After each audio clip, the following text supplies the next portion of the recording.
సందర్భాలు నేను చెప్తాను, దయచేసి బండి సంజయ్ గారే కానీ లేకపోతే సామాన్య బీజేపీ కార్యకర్తలే కానీ సామాన్య కాంగ్రెస్ కార్యకర్తలు కూడా ఒకసారి ఆలోచించుకోవాలి. ఈరోజు కాంగ్రెస్ పార్టీ ఎటుపోతున్నది రాష్ట్రంలో, వాళ్ళు సమాధానం ఇచ్చినా నేను సంతృప్తి చెందుతాను. ఒకటి, ఇన్సిడెంట్ నంబర్ 1, 6 నెలల కిందట కేంద్రంలో బీజేపీ పార్టీ సర్కార్ మళ్ళీ ఏర్పడిన తర్వాత ముఖ్యమంత్రి గారు ఢిల్లీకి అమిత్ షా గారిని కలవడానికి పోయినారు. పోయి వచ్చిన మరో రోజే ఇక్కడ అమిత్ షా గారి పైన, కిషన్ రెడ్డి గారి పైన కొన్ని కేసెస్ ఉండే. ఆ రోజు గ్రేటర్ హైదరాబాద్ ఎలక్షన్స్లో అమిత్ షా గారు, కిషన్ రెడ్డి గారి పైన ఆ రోజున కేసీఆర్ గారు ప్రభుత్వం కేసులు పెట్టింది, వీళ్ళు ఎలక్షన్ కోడ్కి విరుద్ధంగా పనిచేసినారని. ముఖ్యమంత్రి గారు ఢిల్లీకే అమిత్ షా గారికి కలిసి రాగానే మరో రోజు ఆ కేసులను కూడా వెనక్కి తీసుకోవడం జరిగింది.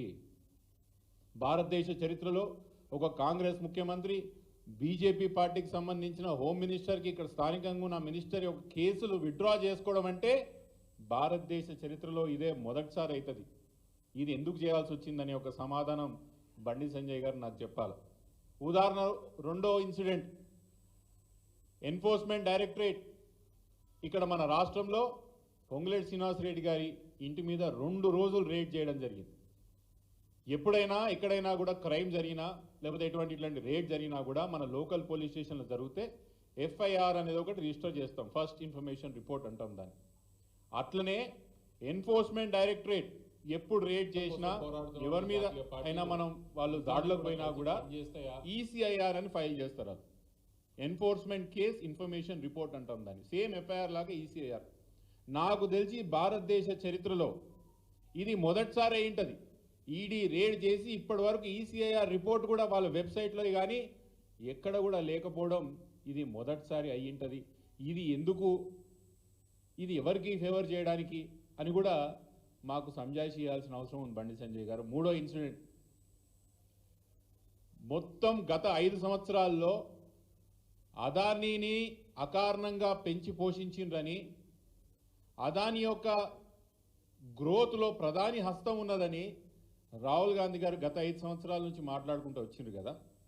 3 రోజుల కిందట కూడా మహారాష్ట్ర ఎన్నికల్లో అదానీకి అడ్డగోలుగా ప్రధానమంత్రి దోచిపెడుతున్నాడని రాహుల్ గాంధీ కాంగ్రెస్ పార్టీ చెప్పుకుంటూ వచ్చింది కదా గత 5 సంవత్సరాలు 10 సంవత్సరాల నుంచి.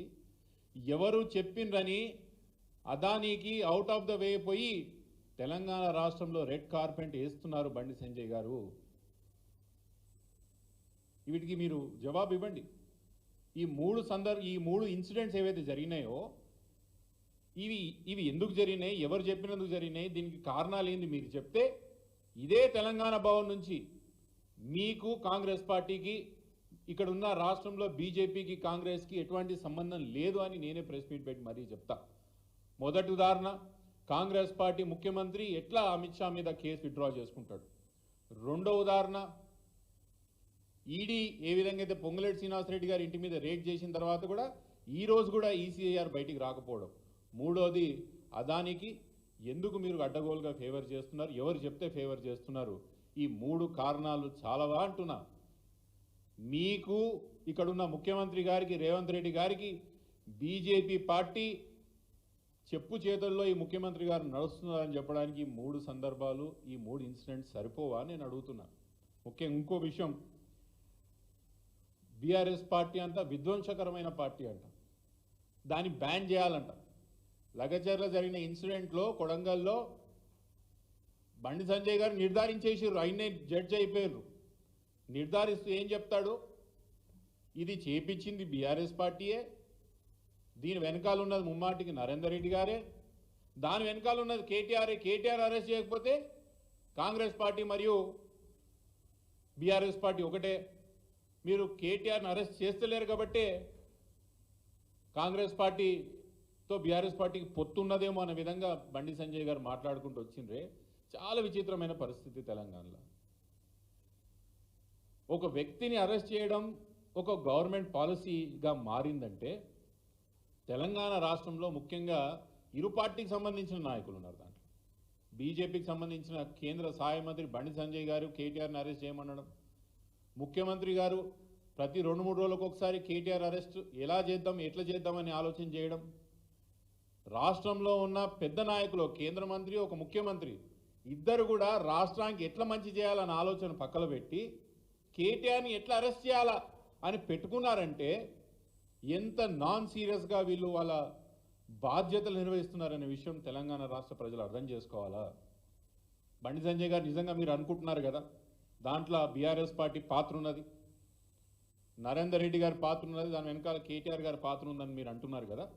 మీరు భారతదేశ హోంశాఖ సహాయ మంత్రి, మీరు సిబిఐ నుంచి ఎంక్వైరీ చేయిస్తామని రాష్ట్ర ప్రభుత్వాన్ని కోరండి. సిబిఐ ఎంక్వైరీ వేసి లగచర్ల వెనకాల అసలు ఏమి జరిగింది, ఎవరు హస్తం ఉన్నది, ఎవరి కోసం భూములు వాళ్ళు అక్వైర్ చేస్తా అంటున్నారు, ఇవన్నీ కూడా నిగ్గు తేల్చండి అంట. నేను సిబిఐ ఎంక్వైరీ వేయించండి, వేయించి అసలు లగచర్ల ఇన్సిడెంట్ వెనకాల ఎవరు ఉన్నారు, ఎవరు హస్తం ఉన్నది, ఇదన్నీ కూడా ఒక తేల్చే ఒక ప్రయత్నం చేయండి. ప్రజల్ని మీరు అమాయకులేం అనుకోవద్దు. ఈరోజు బీజేపీ పార్టీ ఎట్లా తయారైందంటే